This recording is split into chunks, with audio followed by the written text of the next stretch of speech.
Maharashtra's Deputy Chief Minister Ajit Pawar today died in an air crash. It is said that his plane circled the runway twice, and when he landed, it crashed and he died instantly. This is what report says. Now, I have met Ajit Pawar many a times. I have known him for some years now, almost 2 decades now.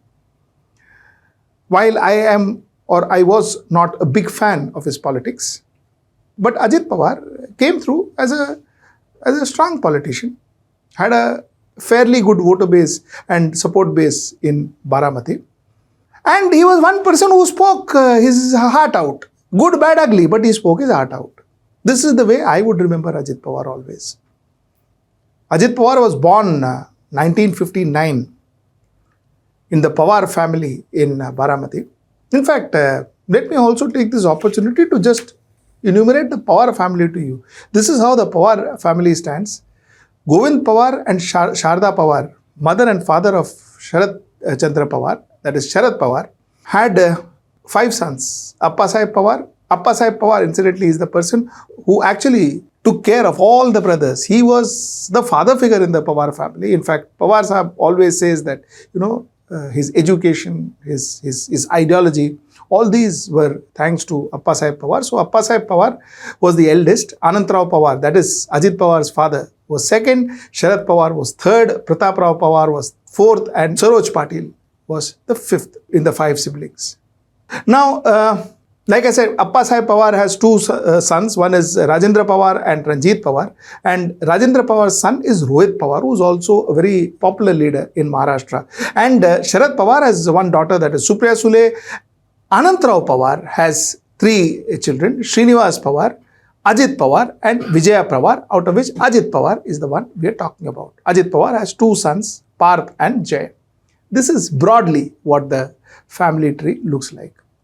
We all know that Ajit Pawar at one point in time, at least in public, went against his uncle, split the party, joined the Bharatiya Janata, aligned with the Bharatiya Janata Party, then fought elections with Bharatiya Janata Party. They fought the Lok Sabha elections with Bharatiya Janata Party, lost miserably, fought the assembly election with Bharatiya Janata Party, did very well, and then municipal elections with Bharatiya Janata Party, did well in some corners, did okay in some corners, but broadly they didn't do well at all. NCP in totality, both Sharad Pawar and Ajit Pawar faction didn't do well.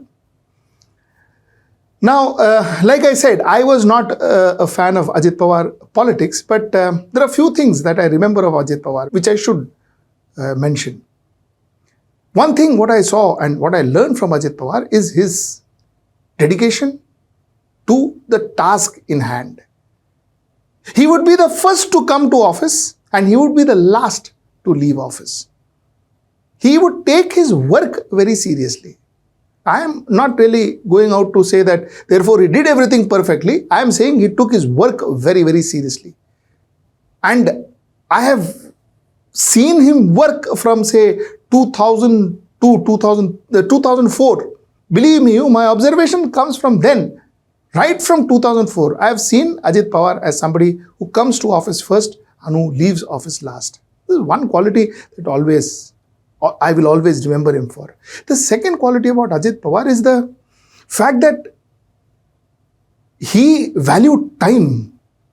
He was a punctual man, absolutely punctual man.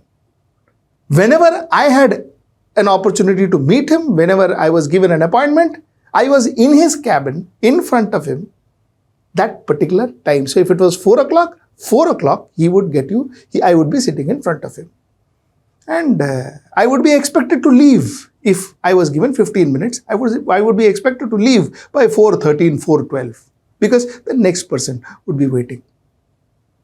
Unlike other political figures, I have never seen Ajit Pawar sit and talk to his supporters and waste time, general topics and all that. I have never seen Ajit Pawar take his office lightly, because in his office he had meetings with very clear agenda, or you were not entertained in his office. And he was very clear about that. He didn't like people coming to, for courtesy calls. He never liked people walking into him for courtesy calls. He normally focused on calls, on meetings which were very specific and agenda driven. These were qualities that I like I told you, these were qualities that I really admired in that gentleman. That was something that was very unique to him also. Especially in the current political scenario, I thought it was very unique to him. Last but not the least, Ajit Pawar was one gentleman who spoke his heart out. He would speak and then he was not always politically correct. In fact, he was never politically correct. He spoke his heart out. And like I said, not that every time what he said was correct or every time what he said was the right thing to do. All that is a different issue.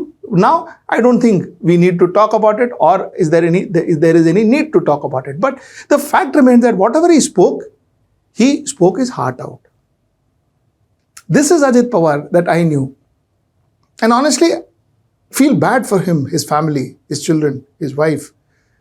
And I think he was too young to die. He had a lot more career in front of him, lot more that he could do in front of him. And I pray for his soul and I wish him well. I hope his soul rests in peace. Om Shanti. Namaskar.